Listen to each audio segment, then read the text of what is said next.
Ladies and gentlemen, welcome to the Act and its Impact, the series on the Companies Act 2013, and this is on depreciation. Given that this discussion is going to be slightly long, I'd like to do this in a few smaller parts so that it will be easy to listen and assimilate.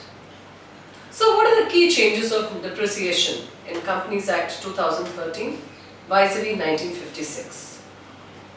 The first change is a change from a rate-driven approach to a useful life approach.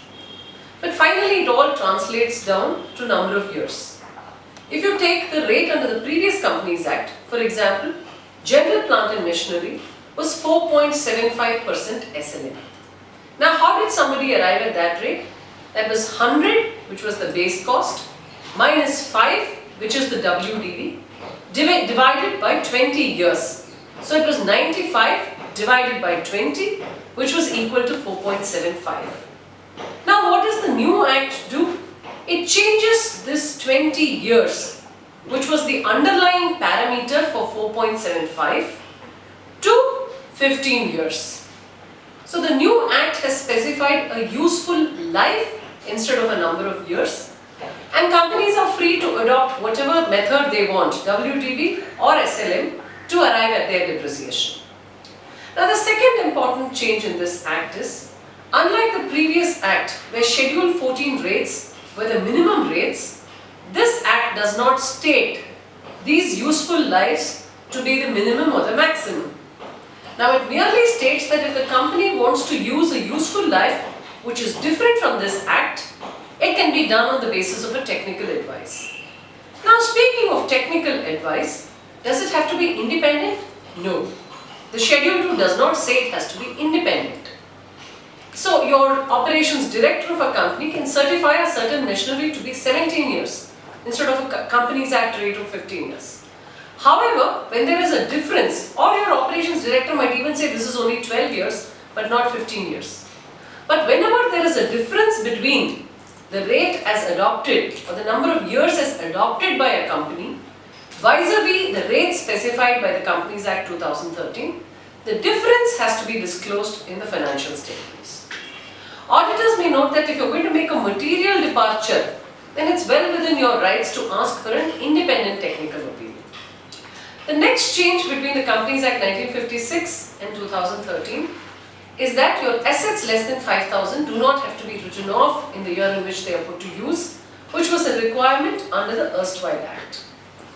The next major change in the 2013 Act is componentization, where there is any part of an asset which is both material and has a separate useful life, then such part of the asset has to be depreciated over its own useful life. Now you must remember here that the part has to be material and needs to have a separate useful life. So if there is a little part of a machinery which is not material, then you don't have to follow componentization. However, there is a benefit now. The componentization has been deferred by 1 year and it is applicable for financial statements beginning on or after 1/4/2015. So for the year 15-16, componentization is applicable. Then another significant change in this Act is the way it treats double and triple shift depreciation.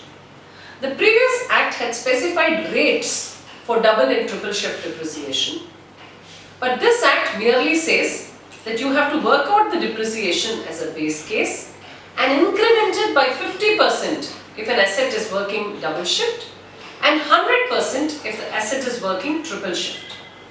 Now for how many days do you do such 50% or 100%?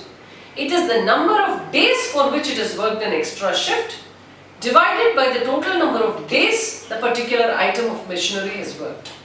So if an asset has worked for 75 days double shift, and suppose you've calculated a base depreciation of 1 lakh and the asset has actually worked for 250 days, then the extra shift depreciation, which is the double shift depreciation for this asset, will be calculated as 1 lakh into 75 divided by 250 into 50%. That is your double shift. Now suppose it's worked triple shift, the 50% will be taken as 100%. Now Now these have summarized some of the major changes, but perhaps not the most important change, which is the evaluation of useful life of assets as at the commencement of this Act, which we will do in the next edition. And stay tuned for more. Stay tuned to the Act and its impact. Thank you.